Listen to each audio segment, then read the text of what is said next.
நேசிப்பேன். ஆனால் எல்லாரும் எங்கெங்கெல்லாம் கூட்டு போனாலும் அங்கெல்லாம் போயிடுறது ஜாலி. வாலிப வயது 20, 22 வயது.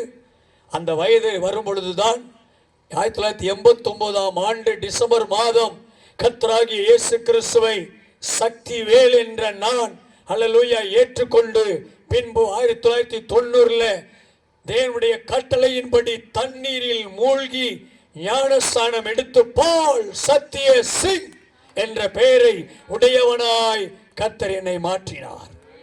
எனக்கு ஞானஸ்தானம் கொடுத்தது அருமையான என்னுடைய ஆவிக்குரிய தகப்பனார் ரெவரண்ட் டாக்டர் ஐ ரத்தனம்பாள் ஐயா. அல்லேலூயா. ரொம்ப சந்தோஷம். அவர்கள்தான் அந்த பெயரை இட்டார்கள். நான் பால் சத்திய சீலன்னு கொடுத்தேன். அவங்க பால் சத்திய சிங்கன்னு கேட்டேன். அவங்களுக்கு பரலோக திட்டம் ஒன்று இருக்குல்ல. ஆமாம், அல்லேலூயா. ஆனால் நான் பஞ்சாப்ல இருந்து வந்து இங்கே இறங்கி நிற்கலை.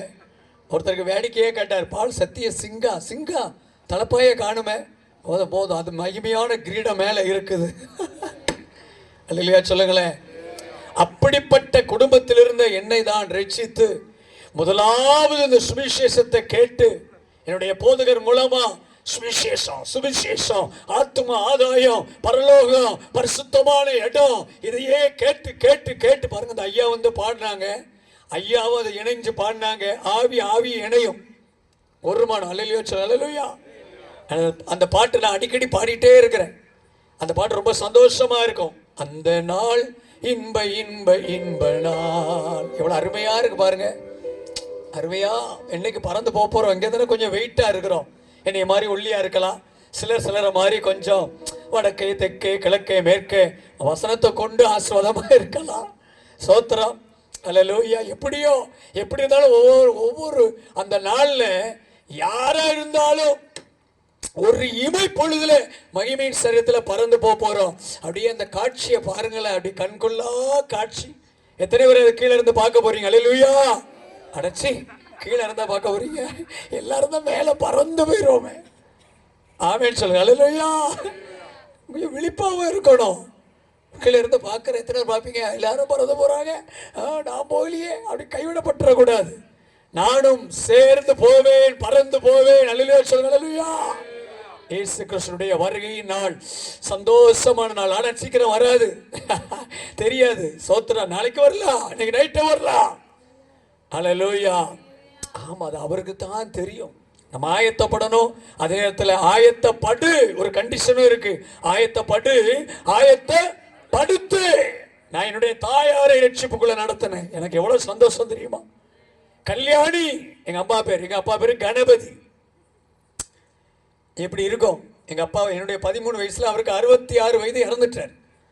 ஒரே பையன். எங்க அம்மா அந்த வாலிப வயசுல எங்க அம்மாவுக்கு 60 வயது. நான் ரட்சிக்கப்பட்ட பிறகு அந்த 60வது வயதுல என்னுடைய தாயாருக்கு சொன்னா புரியுமா? தெய்வத்தை குறித்து சொன்னா தெரியுமா? சொன்னேன். அடி வாங்கினே சவுட்டுல.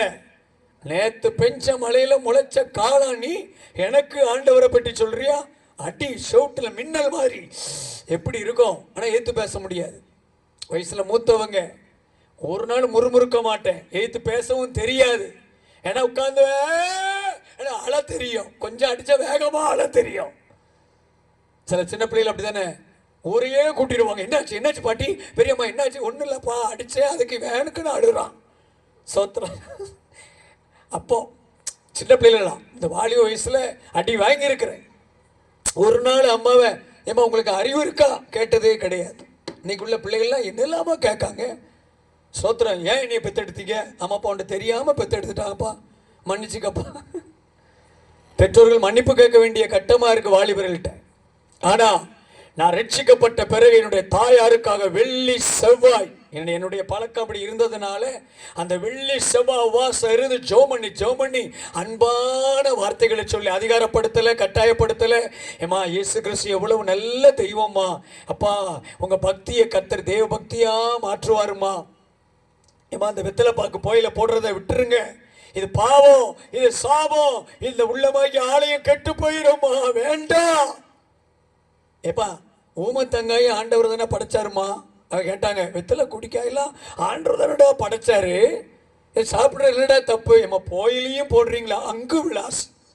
என்ன விலாசு? அங்கு விலாஸ் நானே வாங்கி கொடுத்துருக்கேன், வேற வழி இல்லை சின்ன வயசுலலாம். ஆனால் நான் கேட்டேன், இப்படி தான் நம்ம அப்படி சொல்லும் போது நான் சொன்னேன், ஏம்மா ஊமத்தங்காய் இருக்குமா ரோட்டில் நிறைய கிடக்கு, ஆண்டுதாம்மா அதை படைச்சார், ஏமா அதை சாப்பிடல, என் பொட அதை செத்து போயிடுவோம், நஞ்சுடா தெரியுதுல்ல. இதை இப்படிதான் வேதத்தின்படி வேண்டாமா. அவங்க ஒரே பையன் என்னை அருமையா காப்பாற்றி நடத்திருக்கீங்கம்மா, அதனால நீங்க வேணும், நீங்க வேணும், நீ என்னுடைய தாயார், அம்மா கேளுங்கம்மா அப்படி உரிமையா சொல்லுவேன். அவங்க பார்த்தாங்க, அப்படி எப்படி போச்சு, ஒரு 6 மாசம் போச்சு. நானும் விட்டலை, ரட்சிப்புக்குள்ள ஆண்டவர் பற்றி சொல்லி சொல்லி சபைக்கு போவேன் வருவேன், அம்மாவுக்கு தான் சொல்லுவேன். பிறகு அப்படியே என்னால் விட முடியாதுடா, விட்டா செத்து போயிடுவேண்டா, அந்த வெத்தில பார்க்க போயிலையே, எனக்கு நரம்புலன்னா. அவங்க வந்து பிஹெச்சியில் வேலை பார்த்தாங்க, மருத்துவத்துறையில் டெலிவரிலாம் நல்லா பார்ப்பாங்க வீடுகளில் போய்.